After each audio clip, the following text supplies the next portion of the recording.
Walang nagbago, tuloy pa rin. Ito ang pagtitiyak ni Ombudsman Jesus Crispin Remulla hinggil sa nakatakdang pagsasampa ng kasong plunder laban kay Senador Rodante Marcoleta. Yan ay sa kabila ng ilang araw na kilos protesta ng mga miyembro ng Iglesia ni Cristo. Ang detalye sa report ni Rod Lagusad. Nothing has changed. We will file. Sir, this week pa ba? Basta sa akin lang, we will do our job. Gagawin namin yung trabaho namin.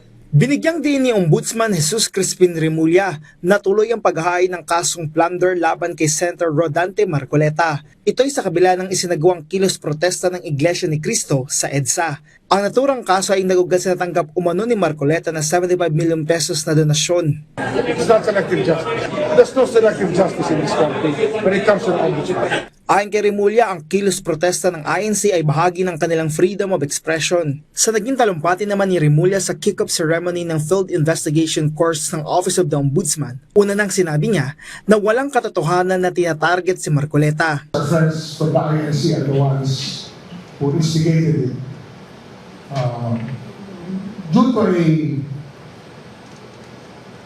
a feeling that they have that Rodante Marcoleta was being singled out among other people. And we all know that that is not true.